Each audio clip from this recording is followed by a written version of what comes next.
अस्सलाम वालेकुम। देखिए, मेरा नाम अदनान अशरफ है और मैं आपके यहाँ भटकल विधानसभा का ऑब्ज़र्वर बनकर आया हूँ। कांग्रेस पार्टी का ऑब्ज़र्वर हूँ मैं यहाँ पर, और मैं एआईसीसी का नेशनल मीडिया इंचार्ज हूँ। पिछले 3-4 दिन से जिस तरह से हम यहाँ पर घूम रहे हैं, काम कर रहे हैं, फील्ड में जाकर देख रहे हैं, तो हमारे कांग्रेस के जो प्रत्याशी हैं उनका माहौल बहुत अच्छा है, चुनाव बहुत अच्छा है।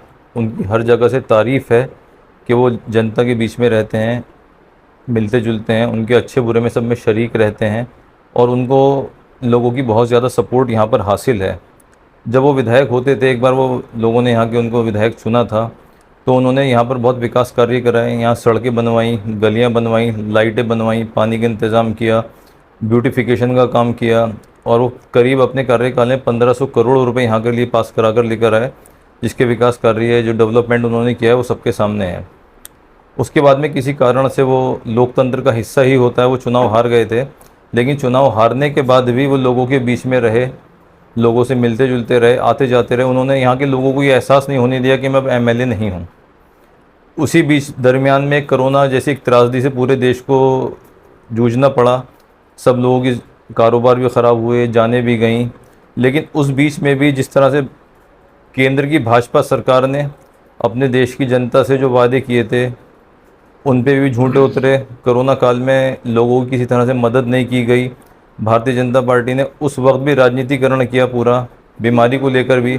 बीमारी एक त्रासदी थी, हम लोगों ने उसमें बहुत काम किया। हमने जो लोग माइग्रेट करके आए हुए थे उनकी बसेस को भेजने का, बसेस के ज़रिए उनको उनके एरिया में भेजने का काम किया। जहाँ जहाँ भाजपा की सरकार थी, ख़ास तौर से जैसे मैं उत्तर प्रदेश से आता हूँ, तो वहाँ बीजेपी ने उस राज्य में भी हमारी जो भेजी हुई बसेस थी उनको रोक दिया, क्योंकि वो वहाँ पर भी राजनीति करना चाहते थे कि उनका नाम हो। तब हमने उनसे परेशान होकर ये कहा कि चलिए ठीक है, आप अपना बैनर लगा लीजिए, अपना नाम कर लीजिए, लेकिन कम से कम जो लोग यहाँ रहने वाले हैं, जो बाहर के रहने वाले मज़दूर हैं, उनको महफूज उनके घर तक पहुँचा दीजिए।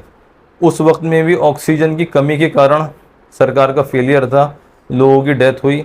तो जैसा मुझे यहाँ लोगों ने बताया कि उस वक्त भी विधायक जी ने यहाँ लोगों के बीच में रहकर कोविड में ही बहुत अच्छे अच्छे काम किए, उनसे मिलते रहे, जुलते रहे, उनकी हर तरह से मदद करते रहे। दूसरी चीज़, आज जो भी माहौल है कांग्रेस के पक्ष में, पूरे प्रदेश में, आपके कर्नाटक में कांग्रेस की एक लहर चल रही है। पिछली बार कर्नाटक की जनता ने कांग्रेस पार्टी को चुना था, लोगों ने वोट के ज़रिए, लोकतंत्र के ज़रिए कांग्रेस की पार्टी को चुना था। भारतीय जनता पार्टी ने सरकारी एजेंसीज़ का दुरुपयोग करके, गलत इस्तेमाल करके, झूठे मुकदमे लगाकर, ईडी का गलत इस्तेमाल करके लोकतंत्र को शर्मसार किया और यहाँ की एक जनता के हाथों द्वारा चुनी हुई सरकार को गिराने का काम किया।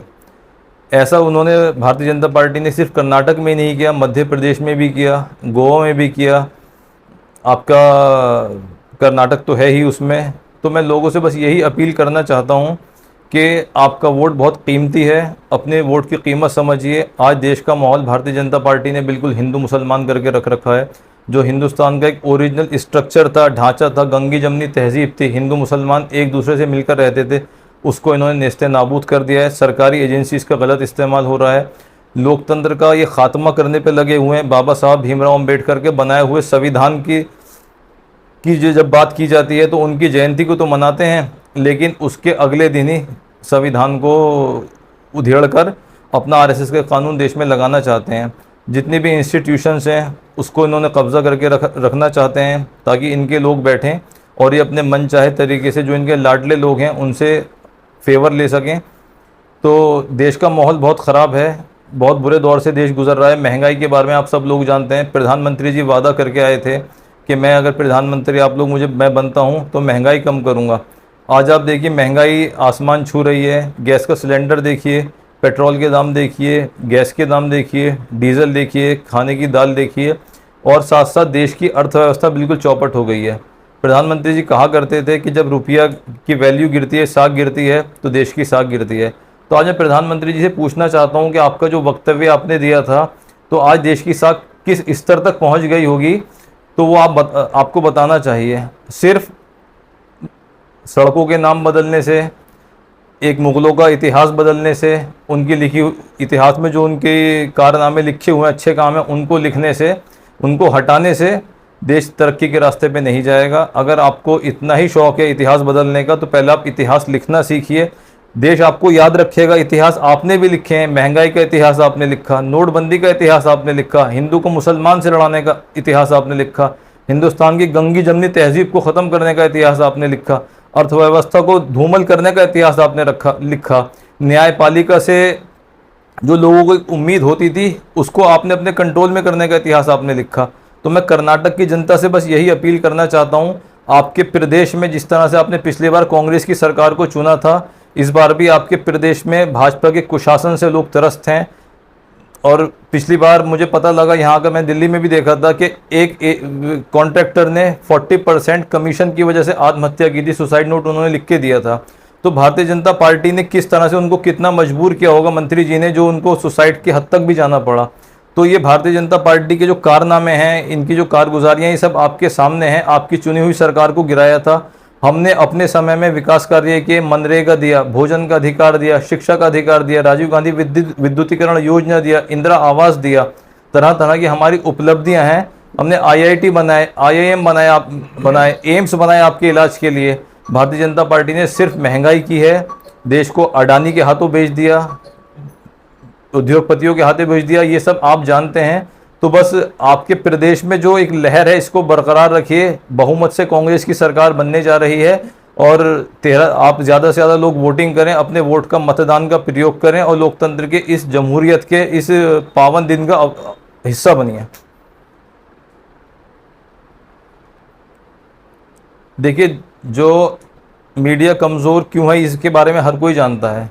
अब आप गोदी मीडिया कहते हैं, मोदी मीडिया कहते हैं, जो मीडिया के बड़े बड़े चैनल हैं उनके बारे में मैं कोई टीका टिप्पणी नहीं करना चाहता, लेकिन जो समाज को प्रभावित करने की जो मीडिया जो क्षमता रखता है, ताकत रखता है, वो आज पूरे दिन जो नफरत परोसने का काम करता है, भारतीय जनता पार्टी के हाथों में खेलने का काम करता है। पूरे दिन कोई ट्रायल किसी कोर्ट में चलता है, वो सुप्रीम कोर्ट में चलता है, हाई कोर्ट में चलता है, लोअर कोर्ट में चलता है, मीडिया उससे पहले फैसला दे देता है, मीडिया अपना ट्रायल अलग चलाता है। ये मीडिया वालों के लिए एक चिंता का विषय है, उससे आपकी विश्वसनीयता में बहुत ज़्यादा कमी आ रही है। कम से कम आप अपनी विश्वसनीयता को बरकरार रखें। अगर लोग चैनल आपके देखते हैं तो उसको देखें और आपकी खबर पर जो है यकीन करें। ऐसा ना हो कि एक दिन लोग अपने घरों में टीवी लगाना बंद कर दें और सिर्फ सोशल मीडिया एक माध्यम ऐसा रह जाए कि चैनलों की बिल्कुल जो विश्वसनीयता है वो ख़त्म हो जाए।